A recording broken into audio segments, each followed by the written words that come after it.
আবার চলে এলাম রবিবারের ঠিক সকাল 10টায় সত্যি ভূতের গল্প নিয়ে। আজকের ভৌতিক গল্প লেখক স্বপন বন্দ্যোপাধ্যায়ের কলমে মেজ ঠাকুরদার গানের ঘর। লেখক এবং লেখকের পরিবারকে আমার শ্রদ্ধাসহ প্রণাম ও ভালোবাসা জানিয়ে শুরু করছি আজকের ভৌতিক গল্প মেজ ঠাকুরদার গানের ঘর। অবশেষে রাহুল হাজারিবাগে এলো। নিখিলেশ অনেক দিন যাবৎ রাহুলকে তাগাদা দিচ্ছিল, রাহুল চলে আয়, কদিন ছুটি নিয়ে। এখানকার পাহাড়, প্রকৃতি আর জঙ্গল তোর বেশ ভালোই লাগবে। নিখিলেশ আর রাহুল বছর কয়েক আগে কলকাতায় একই কলেজে পড়াশোনা করতেন।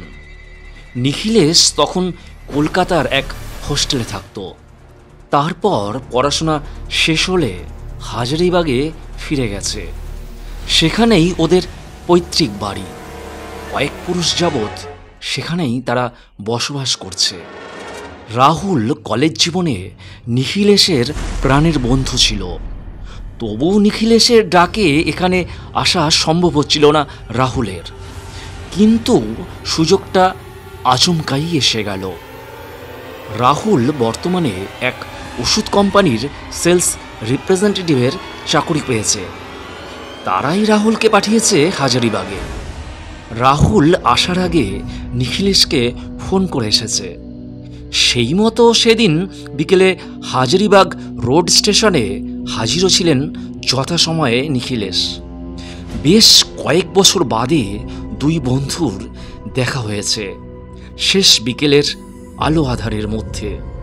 এরপর নিখিলেশ রাহুলকে নিয়ে একটা বাসে উঠে গল্প করতে করতে ওর বাড়ির পথ ধরেছে। নিখিলেশের বাড়িটা মূল শহর থেকে বেশ কিছুটা দূরে। দোতলা বাড়ি, আশেপাশে অনেকটা জায়গা বেশ খোলামেলা।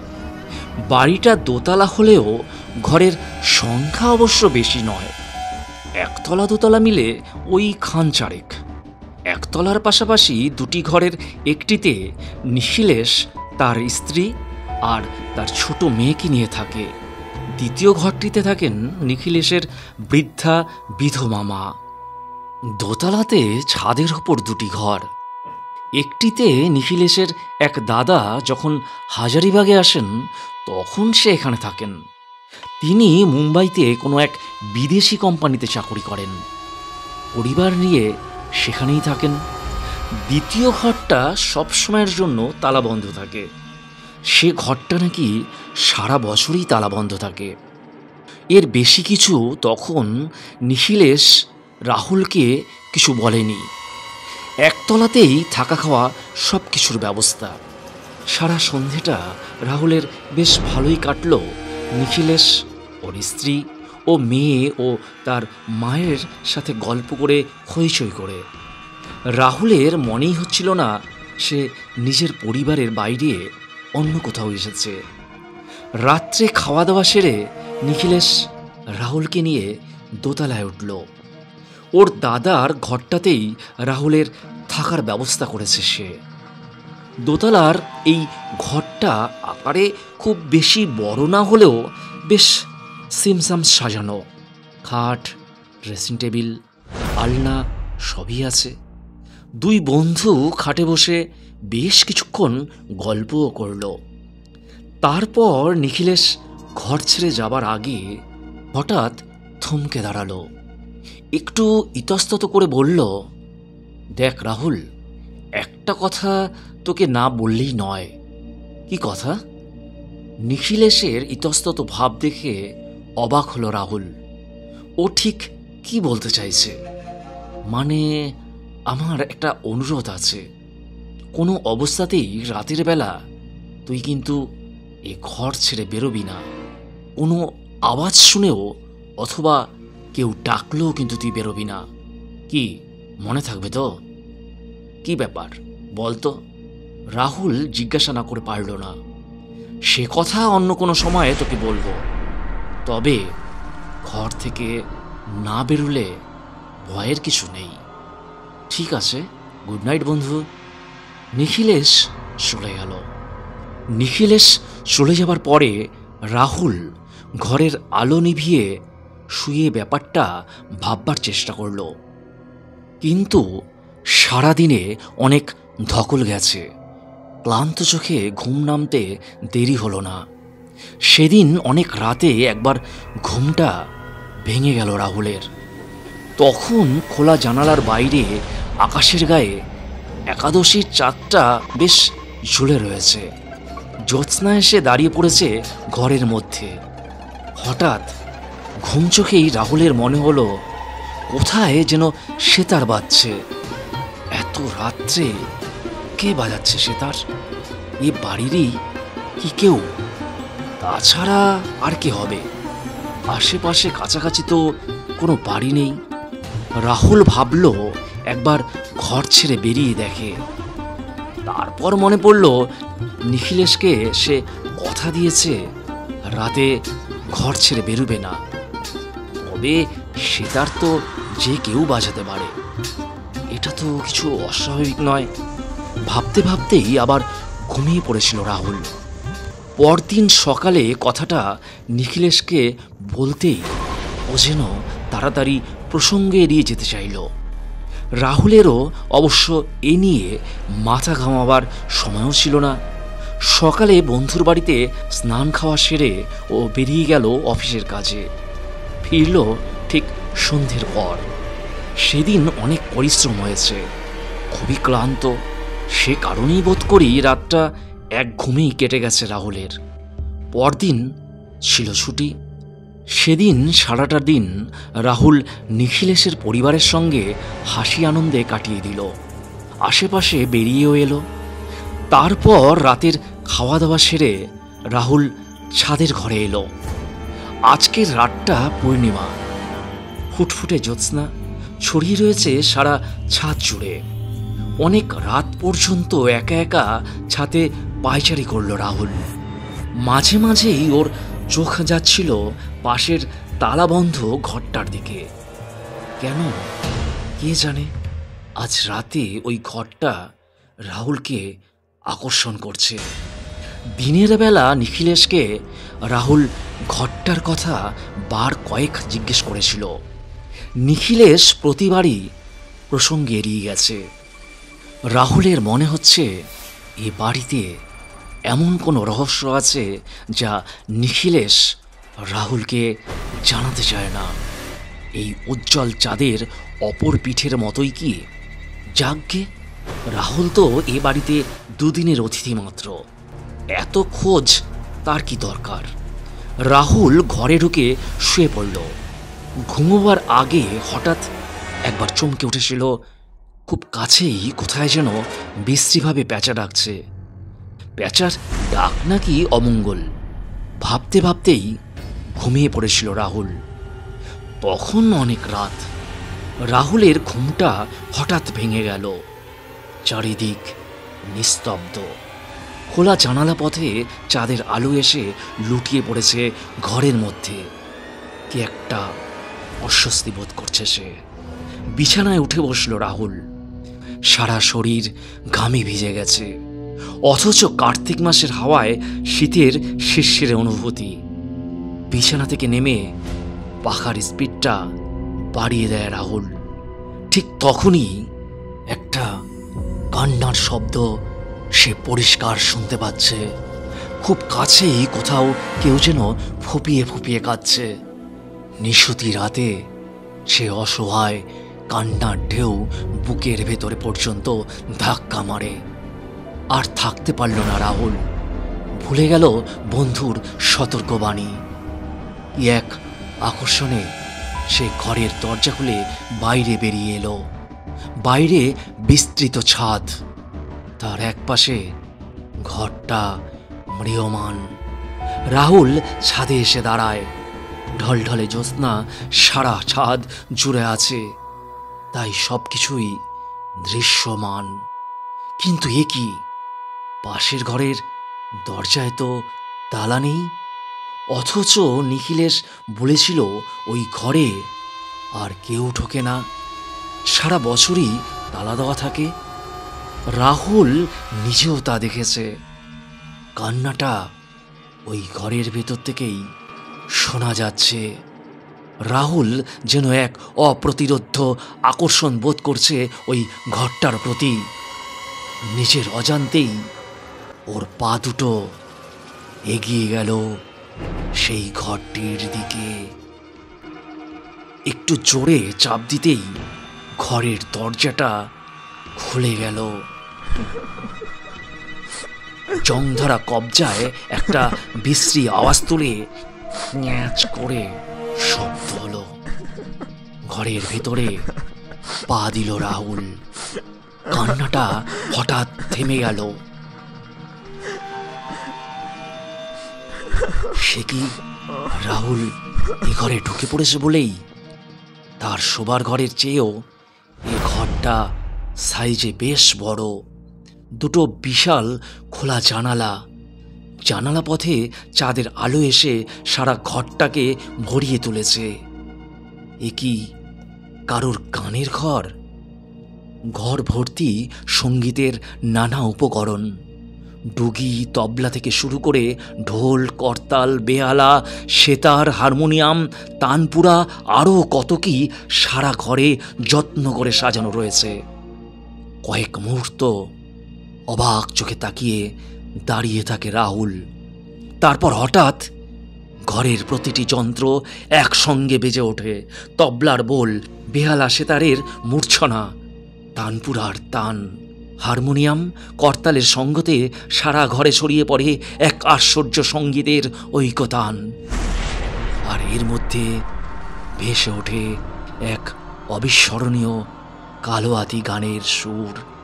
খোলো খোলো মন্দির দ্বার, পূজারিনী এই গানটির সাথে। পুরনো দিনের বিখ্যাত শিল্পী তারাপদ চক্রবর্তীর কণ্ঠে এই গানটা কিছুদিন আগেই একটা রেকর্ডে শুনেছে রাহুল। কিন্তু এ গান এখানে কে গাইছে? ভালো করে তাকাতেই চোখে পড়ল ঘরের এক কোণে একটি টেবিল। তার ওপরে রয়েছে একটা চুমোওয়ালা কলের গান।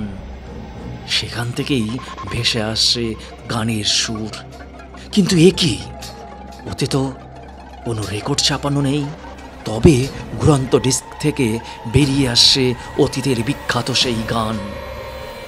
রাহুলের দৃষ্টি ঘুরে গেল দক্ষিণের বড় জানালাটার ধারে একটা আরামকে দাঁড়ায়।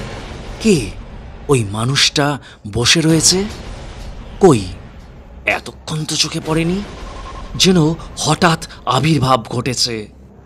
ফুটফুটে জ্যোৎস্নায় দেখতে কোনো অসুবিধে হলো না। পরনের পাঞ্জাবি আর ধুতির রং জ্যোৎস্নার রঙে মিলেমিশে এক হয়ে গেছে। মুখের একদিকটা দেখা যাচ্ছে। সেদিকে তাকিয়ে থাকতে থাকতে চমকে ওঠে রাহুল। ও ও তো নিখিলেশ। হ্যাঁ হ্যাঁ, এ তো নিখিলেশই তো। ও বউ একই রকম মুখ। কিন্তু এত রাতে এ ঘরে একা বসে কি করছে নিখিলেশ? অজান্তেই রাহুলের কণ্ঠ থেকে বেরিয়ে আসে, নিখিলেশ। সঙ্গে সঙ্গে কি যেন ঘটে গেল ঘরটার মধ্যে। মানুষের কণ্ঠস্বর ভেঙে দিল অলৌকিক সঙ্গীতের ঐকতান। মুহূর্তে স্তব্ধ হয়ে গেল সব সুর। নেমে এলো নিশীথ রজনীর নিশ্চুমতা।